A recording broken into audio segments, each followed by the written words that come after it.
حضور صلی اللہ علیہ وسلم وصال سے پہلے فرمانے لگے کہ اللہ کے کسی نبی کا اس وقت تک وصال نہیں ہوتا جب تک کہ انہیں جنت میں ان کا مقام دکھایا نہ جائے، اور دنیا و آخرت میں سے کسی ایک کو پسند کرنے کا اختیار نہ دیا جائے، پھر چاہے وہ دنیا کو پسند کرے یا آخرت کو پسند کرے۔ اور یہی معاملہ حضور صلی اللہ علیہ وسلم کے ساتھ بھی ہوا تھا۔ حضور صلی اللہ علیہ وسلم کے زبان پر وصال سے پہلے یہ آیتیں جاری ہوئی تھی، جن کا ترجمہ یہ ہے کہ جن پر اللہ نے فضل کیا، یعنی انبیاء اور صدیق اور شہید اور نیک لوگ، یہ کیا اچھے ساتھی ہے۔ اس سے یہ بات ثابت ہوتی ہے کہ رسول اللہ صلی اللہ علیہ وسلم کو بھی دنیا و آخرت میں سے کسی ایک کو پسند کرنے کا اختیار دیا گیا تھا، اور آپ نے آخرت کو پسند فرما لیا تھا۔ حضور صلی اللہ علیہ وسلم کے وفات کے وقت کیا حالت تھی، اور حضور صلی اللہ علیہ وسلم کس حالت میں دنیا سے تشریف لے گئے تھے۔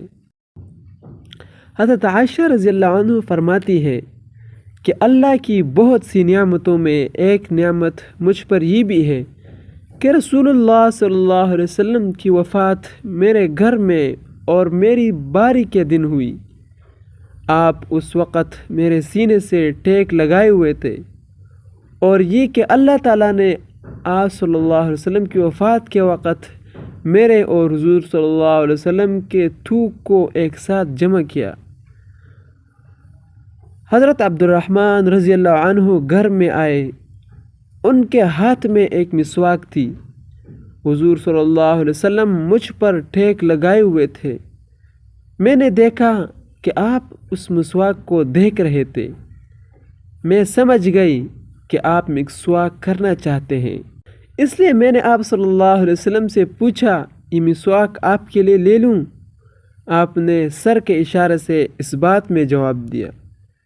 میں نے وہ مسواک ان سے لے لی۔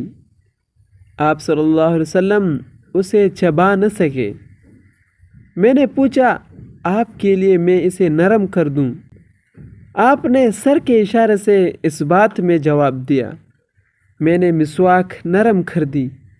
آپ کے سامنے ایک بڑا پیالہ تھا، چمڑے کا یا لکڑی کا، اس کے اندر پانی تھا۔ حضور صلی اللہ علیہ وسلم بار بار اپنے ہاتھ اس کے اندر داخل کرتے اور پھر انہیں اپنے چہرے پر پھیرتے اور فرماتے، لا الہ الا اللہ۔ موت کے وقت شدت ہوتی ہے۔ پھر آپ اپنا ہاتھ اٹھا کر کہنے لگے، پھر رفیق الاعلیٰ، یہاں تک کہ آپ رحلت فرما گئے اور ہاتھ نیچے آ گیا۔